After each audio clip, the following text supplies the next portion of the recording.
Halo, assalamualaikum guys. Perkenalkan, nama saya Bunga Permatasari, berasal dari kelas M. NIM saya 72240248. Hari ini saya akan membuat tugas video SDM atau sumber-sumber daya manusia. Adapun soal 1A, definisi, fungsi, dan peran sumber daya manusia. Jawabannya, definisi SDM suatu proses yang mengatur dan mengelola SDM dalam suatu organisasi dengan ruang lingkup dalam rangka meningkatkan efektivitas dan efisiensi pengelolaan karyawan. Fungsi SDM, rekrutmen dan seleksi karyawan, pelatihan dan pengembangan karyawan, pengelolaan kinerja, pengelolaan kompensasi dan tunjangan karyawan. Peran SDM berkontribusi terhadap keberhasilan organisasi melalui peningkatan kinerja, mengurangi turnover, dan menciptakan budaya kinerja positif. Soal 1B, apa tantangan hambatan sumber daya manusia ke depan?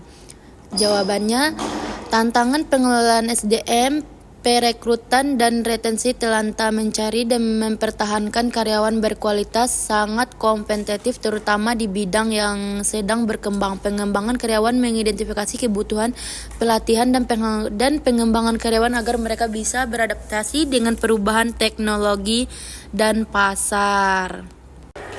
Kita lanjut soal nomor 2. Sebutkan dan jelaskan pembagian keragaman dalam tenaga kerja dan berikan contohnya. Kita jawab. Jawabannya adalah keragaman permukaan, perbedaan personal SDM berdasarkan apa yang tampak terdiri dari keragaman gender, disabilitas, kecenderungan gender, etnis, agama, senioritas, usia. Contohnya keragaman gender. Kita lanjut soal nomor 3.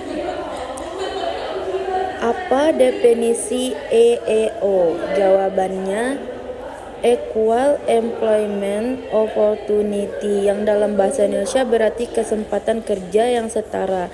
EEO adalah prinsip yang menjamin semua individu memiliki kesempatan yang sama untuk mendapatkan pekerjaan dan berkembang dalam karir tanpa diskriminasi. Soal 3B. Apa 5 kerugian dan 5 keuntungan perusahaan bila mengabaikan prinsip diskriminasi? Jawabannya, keuntungan mengabaikan prinsip diskriminasi. 1. Pengurangan biaya jangka pendek. Perusahaan mungkin menghemat biaya terkait pelatihan dan pengembangan program keragaman. 2. Proses perekrutan yang sederhana. Mengabaikan prinsip diskriminasi dapat mempercepat proses perekrutan karena tidak perlu mempertimbangkan keragaman dalam tim. 3. Penghindaran konflik. Dalam jangka pendek, perusahaan mungkin merasa menghindari konflik yang muncul akibat perdebatan atau diskusi tentang keberagaman. 4. Fokus pada kinerja. Perusahaan dapat fokus lebih pada kinerja individu tanpa mempertimbangkan keragaman latar belakang. Kemudahan. 5. Kemudahan manajemen. Menjaga homogeneous dalam tim bisa membuat manajemen lebih mudah dalam hal komunikasi dan pengambilan keputusan. Kerugian mengabaikan prinsip diskriminasi. Soal 3C, apa saja tantangan EEO ke depan? 1. Perubahan demografis. Deskripsi dengan meningkatkan keragaman dalam populasi tenaga kerja, termasuk perbedaan gender, etnis, usia, dan latar belakang perusahaan. Harus menyesuaikan kebijakan EEO untuk mencerminkan realitas ini. Tantangan memastikan bahwa semua kelompok terwakili secara adil dan memiliki akses yang setara terhadap peluang kerja dan promosi dapat menjadi kompleks, terutama dalam industri yang lebih tradisional atau homogen. Kita lanjut ke soal nomor 4. Bagaimana mengkaitkan perencanaan bisnis terhadap perencanaan kebutuhan tenaga kerja? Jawabannya, perencanaan bisnis adalah proses sistematis untuk menetapkan tujuan, strategi, dan tindakan untuk mencapai keberhasilan suatu organisasi.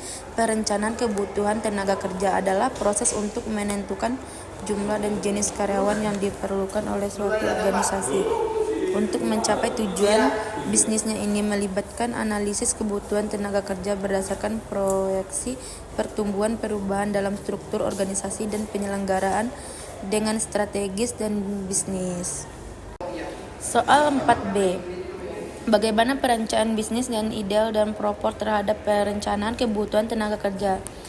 Jawabannya, perencanaan bisnis yang ideal adalah proses yang komprehensif dan sistematis dalam merumuskan strategi yang jelas untuk mencapai tujuan jangka panjang sebuah organisasi. Ada analisis mendalam tujuan yang jelas, strategi realitas fleksibel, adanya pengukuran dan evaluasi hasil. Perencanaan bisnis yang ideal dan proper mengacu pada perencanaan yang tidak hanya standar ideal tetapi juga mengikuti praktik terbaik dan regulasi meliputi kebutuhan terhadap hukum.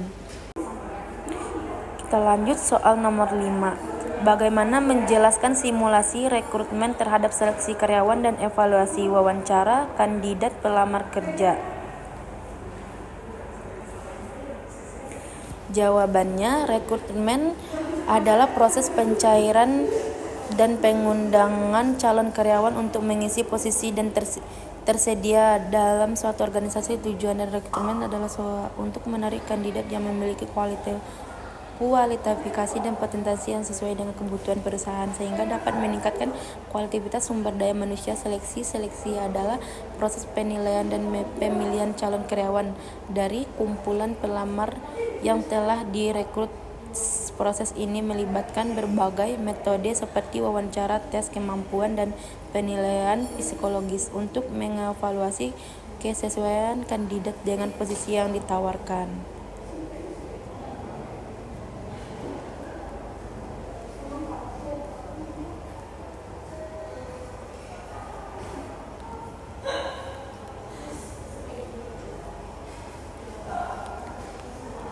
Dan jawaban yang disuruh buat untuk kelompok kita masing-masing, yaitu adalah proses yang meniru situasi nyata dalam lingkungan kerja untuk menilai kemampuan, keterampilan, dan kecocokan kandidat dengan posisi yang dilamar. Ada desain simulasi, melakukan simulasi dengan kandidat, tim rekrutmen atau penilaian, mengamati kandidat selama simulasi, pemberian umpan balik kepada kandidat mengenai kinerja mereka. Hasil dari simulasi digunakan bersamaan dengan alat seleksi lainnya seperti wawancara dan tes keterampilan, evaluasi wawancara kandidat pelamar kerja, persiapan pertanyaan yang relevan dan terstruktur, mencakup pertanyaan tentang pengalaman kerja.